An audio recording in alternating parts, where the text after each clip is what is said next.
Nous sommes soldats, combattants pour Christ. Pour Christ, au nom de Jésus, nous conquérons.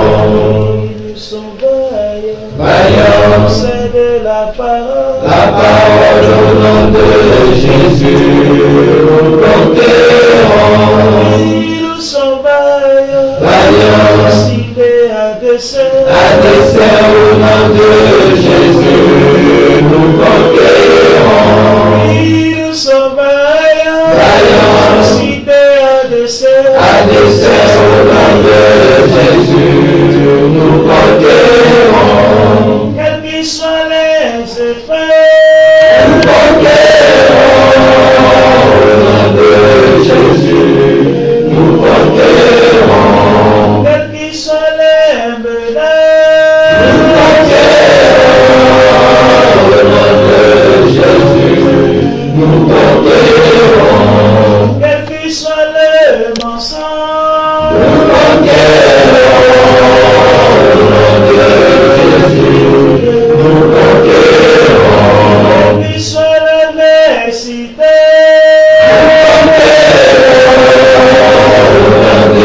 Jésus, nous conquérons. nous sommes vaillants, Vaillants, cités à dessein. à dessein au nom de Jésus, nous conquérons. Nous sommes vaillants, Vaillants, cités à dessein. à dessein au nom de Jésus, nous conquérons. Nous sommes vaillants, Vaillants, c'est de la parole. la parole au nom de Jésus, nous conquérons. Nous sommes vaillants, Vaillants, cités à dessein. à dessein au nom de Jésus, nous conquérons. Quels qu'ils soient les mensonges,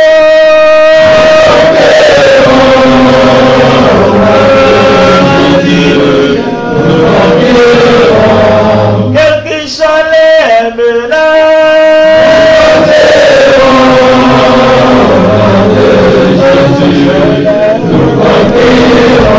quels qu'ils soient l'adversité,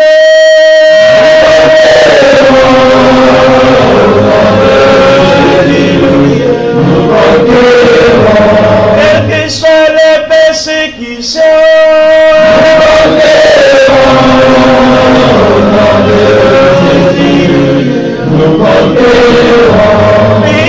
nous sommes vaillants, cités à dessein. à dessein au nom de Jésus, nous conquérons.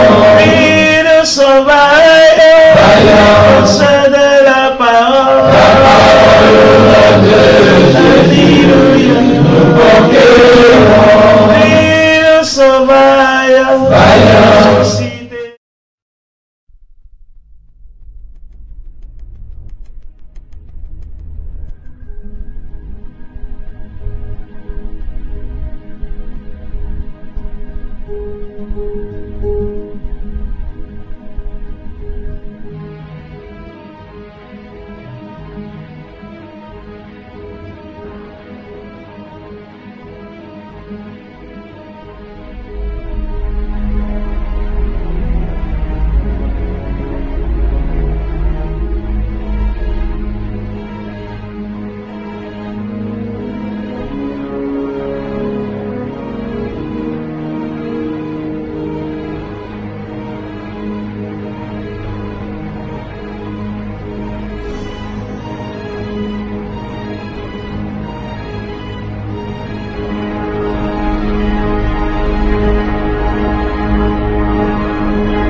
Bonjour Sylvie Simon. Bonjour.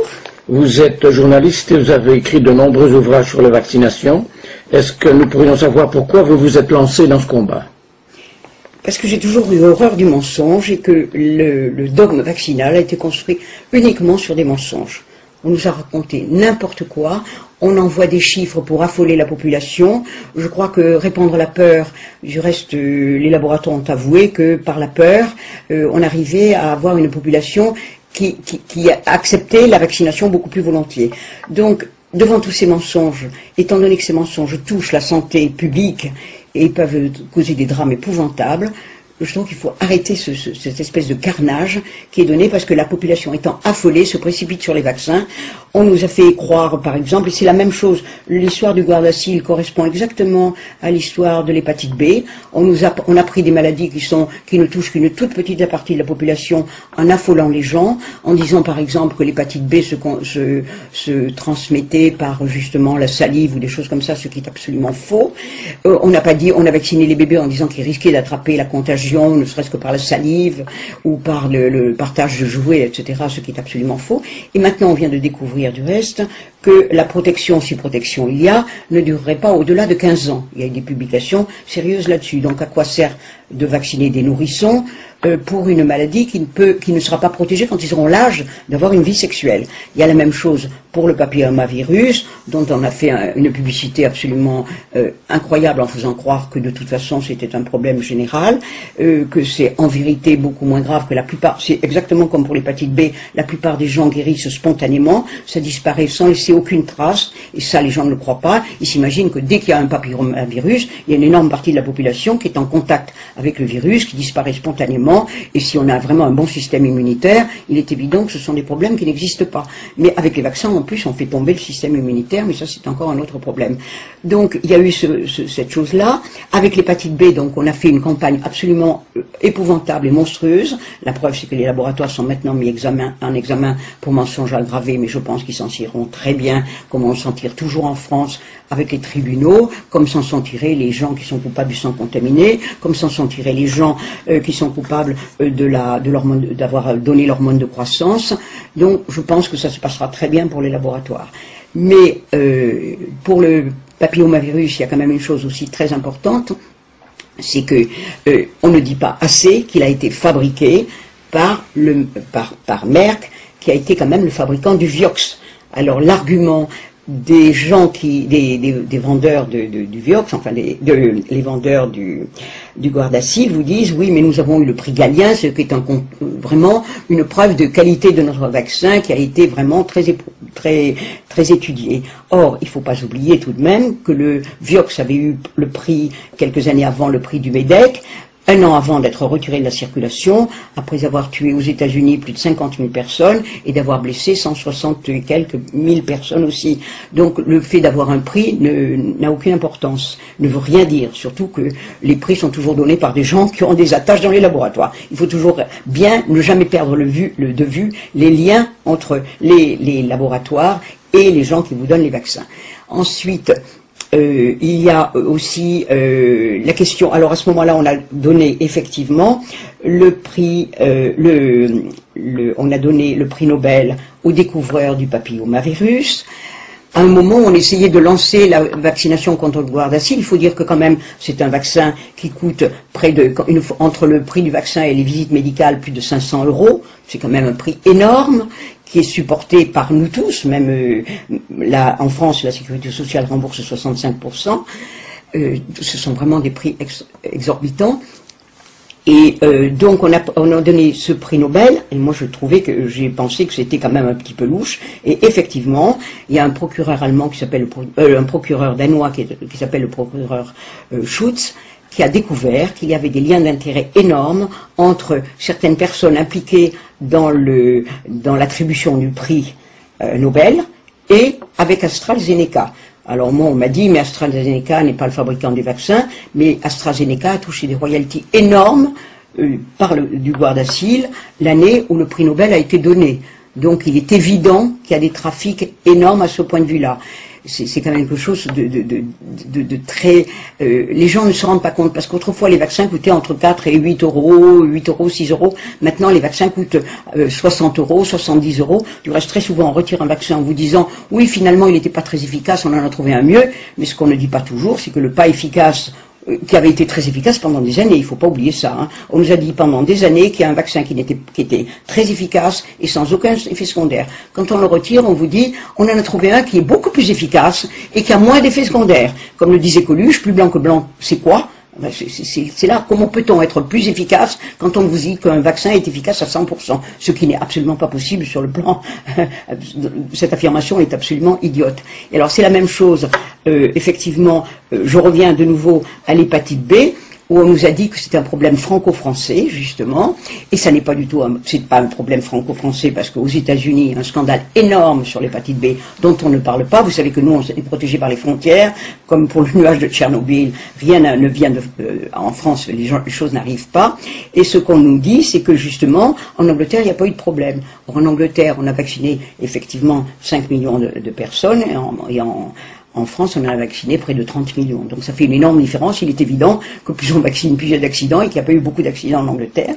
D'autant qu'eux ont un gros problème avec le ROR, parce qu'ils ont énormément vacciné avec le ROR. Et ils sont tellement occupés par leur problème du ROR qu'ils ont mis toute leur ardeur à s'occuper de ça et pas du tout de l'hépatite B. Donc tous ces problèmes-là, je crois que si les pays s'alliaient pour échanger toutes leurs informations, on s'apercevrait que les problèmes sont exactement les mêmes dans tous les pays, parce que c'est normal, les laboratoires passent les frontières, les laboratoires vendent la même marchandise, vous savez qu'ils sont tous fondus les uns avec les autres, il n'y a plus un laboratoire allemand, un laboratoire anglais, un laboratoire français, ils ont tous des liens d'intérêt entre eux, ils sont tous unis les uns et les autres, et la population, qu'elle soit anglaise, américaine, chinoise ou n'importe quoi, on a à peu près les mêmes, on est quand même des êtres humains, toujours sensibles aux mêmes maladies et avec les mêmes défenses naturelles et avec les mêmes accidents vaccinaux. Voilà, donc je crois qu'il faut dénoncer ça et les gens ne se rendent pas compte qu'ils ne sont pas informés, donc on leur dit le vaccin, il faut absolument le faire. Effectivement, on menace aussi les gens qui ont commencé à avoir un vaccin et qui tout d'un coup découvrent qu'il y a des accidents, et on leur dit si vous vous arrêtez, c'est extrêmement dangereux. Ce qui est absolument faux. Plus vous vous arrêtez tôt, moins vous risquez d'avoir des problèmes. Il faut quand même rassurer aussi les gens. C'est pas parce qu'ils ont eu une première injection qu'il faut s'arrêter, d'autant qu'il y a eu beaucoup d'accidents avec la deuxième injection. Par exemple, pour l'hépatite B, il y a eu beaucoup plus d'accidents pour la deuxième injection que pour la première. Et le ROR, c'est exactement la même chose. Donc il faut s'arrêter de menacer, d'avoir peur. Il ne faut plus avoir peur des maladies. Il y a quand même la plupart de ces gros vaccins sont des maladies sont des vaccins contre des maladies très bénignes et qui disparaissent seuls. Et je crois que la chose la plus importante, c'est la prévention. Et la prévention, c'est pas le vaccin, c'est d'avoir une vie saine et de consolider un système immunitaire. Mais que dire aux mères alors qui ont déjà commencé à vacciner leurs filles et qui se posent énormément de questions? Justement, c'est là que plus elles arrêteront la vaccination, bon, il ne faut pas tuer leurs filles parce qu'elles ont été vaccinées, mais il vaut mieux arrêter dès qu'on est au courant et ne pas se dire j'ai encore la deuxième dose qui est dans mon réfrigérateur, qu'est-ce que je vais en faire? Flanquez-la à la poubelle. Au moins vous risquez de sauver votre enfant puisque c'est à la deuxième dose ou la troisième parfois, ou on rappelle qu'on a un accident. Donc plus vous vous arrêtez, plus vous limitez les risques d'accident. Donc il faut rassurer les mères et ne pas être dans la peur. Je crois qu'il n'y a qu'une chose à éradiquer sur la Terre. Ce ne sont pas les microbes, ce ne sont pas les virus, c'est la peur. Quand on aura éradiqué la peur, les gens ne seront plus malades. Ils ne seront pas, en tout cas, autant malades. Merci beaucoup, Sylvie Simon. Merci à vous.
seul est mon espoir, lui ma lumière, ma force, mon chant, pierre angulaire, solide rempart, même quand l'orage devient violent.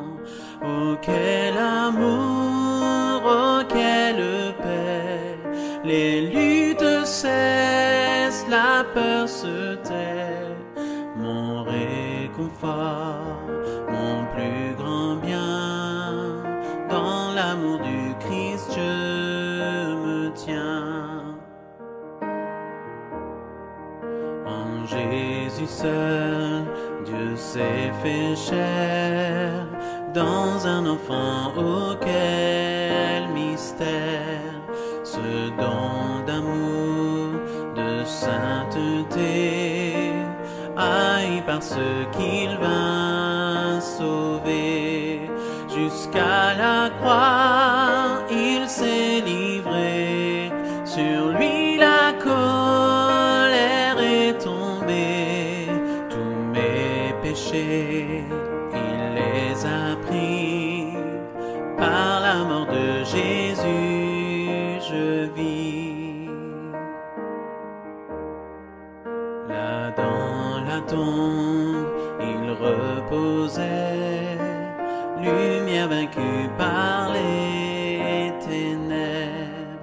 Quel jour glorieux, il apparaît, d'entre les morts il se relève, et sur ma vie, par sa victoire, le péché perd tout son pouvoir. Il est à moi, je suis à lui, racheté par le sang du Christ. Je vis en paix, je meurs sans crainte, gardé par la puissance du Christ, du premier cri au dernier souffle. Jésus est maître de ma vie. Les plans des hommes ou du malin ne peuvent m'arracher de sa main, et qu'il revienne ou me rappelle, par la force du Christ je tiendrai. Les plans des hommes ou du malin ne peuvent m'arracher de sa main,